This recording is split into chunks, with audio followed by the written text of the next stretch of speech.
Kaiser here on another issue of Super Trainer, where I introduce you to the brightest and the best in the fitness industry. And today I have exactly that.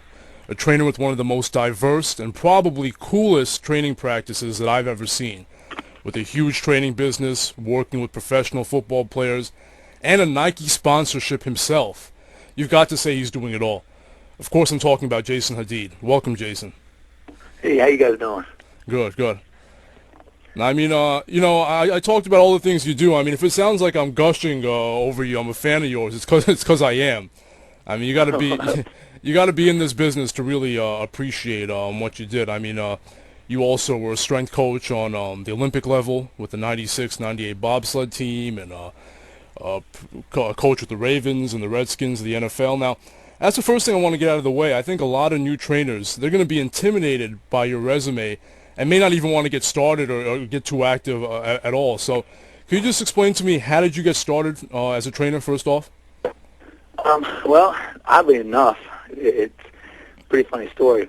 When I was coming out of high school, I came from a very big football school, and I was like to kind of give the analogy like of the movie Friday Night Lights. Small town, football was everything. The expectation to win was very high.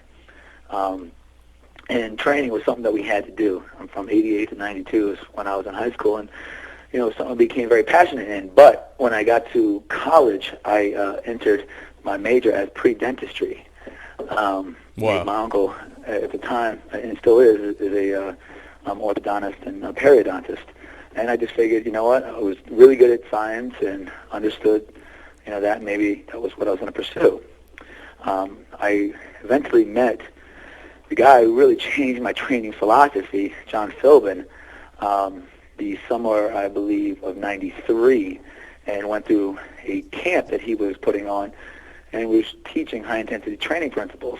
And in about a 6-week period, I literally transformed my body more than I have in the past 4 years getting ready for football.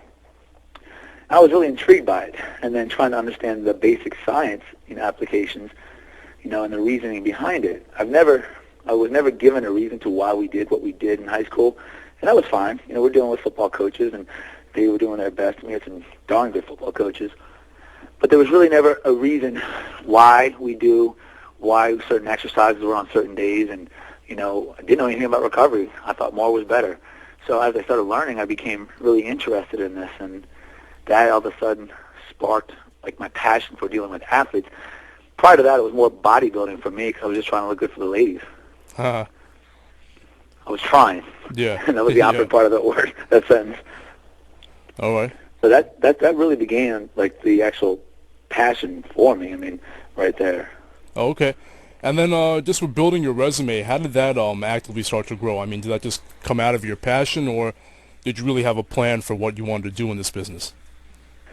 Well, when I got to the University of Maryland, I was sitting with my advisor, and they always ask you what your ultimate goal is. My ultimate goal was to work in the NFL, and that was something that I was hell bent on. Football that's my other passion. Football is, I love it at all levels, and I really wanted to get to that goal because, as we all know, in strength and conditioning, at least I believe, and maybe I'm biased, that the NFL strength coach is the ultimate position to hold in strength and conditioning. That's where I wanted to go. So my plan was to really travel and learn from as many NFL strength coaches and strength coaches alike at every level to figure out, why what they do works for them. And ultimately, I guess I decided that I was going to put together my own, plan, my own strategy to approaching and developing athletes with the underlying principles of using high-intensity training. But from what I gathered from a lot of different strength coaches, whether it was a strength coach that used Olympic lifts as a foundation for his program, or traditional method of multi-set progressions, I found that everybody had success. It was just from a different approach. So if you took all those models and somehow fused them and used variety, as we all preach, as an underlying principle, your progress could almost be amplified. Okay. And that's really what was my strategy. It was just to learn from everybody. And I was actually really fortunate to learn from Dr. Ben Tabachnik, who was from the Soviet bloc, who had a firm grasp of plyometrics. And I think and I don't want to stand up on a pedestal. I think it's funny. You see a lot of these trainers, they really don't even understand what the word plyometric means, more or less how to apply plyometrics in a progressive setting. Okay. And I learned from him, and that was a good experience. Oh, yeah, that's a really amazing story. I mean, you're really proactive in setting up your career. I just want to point out to everyone that you're still in your early 30s. It's not like you're, 80 years old like Mike Boyle. You're, No, no. no, you're Yeah. still, no, so you've really done a lot. Well, no, and thanks to guys like Mike Boyle. I mean, they truly opened the door, for us. I don't want to say, I guess I'm like the youngest, but I'm 33. Yeah.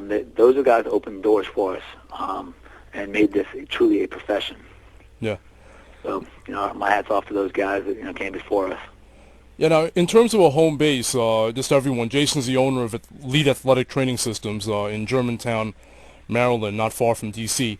Now, it's not your average training business, Jason. You cater to both what we'd call the general population and to elite athletes in one place. Can you just talk a little bit about how your training practice, how it's set up? Yeah, well, I like, one of the things I've learned, especially as I got older, you don't want to lose like who you think you are. And when I mean who I think I am, I still think of myself as an athlete.